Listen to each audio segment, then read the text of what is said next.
سێ ڕۆژە ئۆپراسیۆنی گەردەلوولی ئەقسا بەردەوام و کاردانەوەی جیهانی بەرفراوانی لێکەوتۆتەوە و جیهانی بۆ سێ بەرە دابەش کردووە.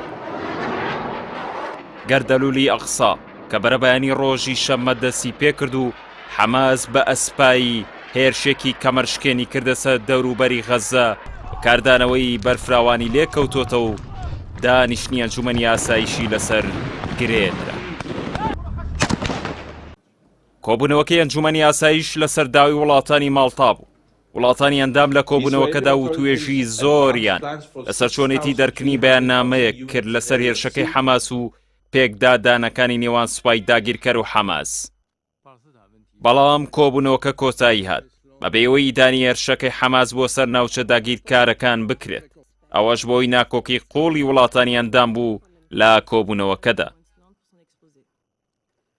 لە بەرامبەردا بۆی دەرنەکردنی بەیاننامەیە کە ئیدانی هێرشەکەی حەماس بکات بۆ سەر ئیسرائیل ئەمریکا نیگەرانی دەربڕی.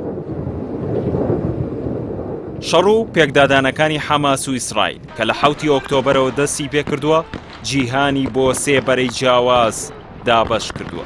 بەرەیەک کە پشتیوانی ئیسرائیل دەکات و بەرەیەک کە دژایەتی ئیسرائیل دەکات و بەرەیەکیش کە بێدەنگ و بێڵوێستە و تەنها تەماشا دەکات.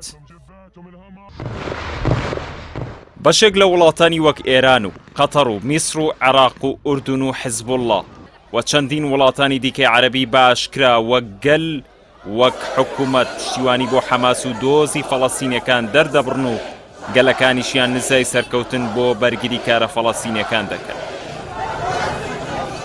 لە بەرامبەردا ئەمریکا و وڵاتانی ناتۆ و ئەوروپا چەندین وڵاتانی دیکەی زلێز پشتیوانی لای ئیسرائیل دەکەن و حەماسیان وەک گروپێکی تیرۆریستی وێنا کردووە.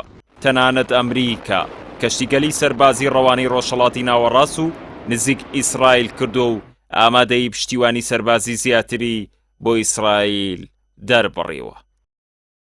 وڵاتانی تورکیا و سعودیە و ئیمارات و چەند وڵاتێکی دیکە عەرەبی کە پەیوەندیەکانیان لەگەڵ ئیسرائیل ئاسایی کردوتەوە بێدەنگ و بێڵوێستن لەسەر دۆخی ئێستای فەڵەستین یاخود شەرمنانە هەڵوێست و ڕاگەیەندراویان لەسەر پێشاتەکانە بوو و داوایان کردووە گرژیەکان هێور بکرێنەوە یان بەشێکیشیان داوایان لە حەماس کردووە بۆردومان نەکات.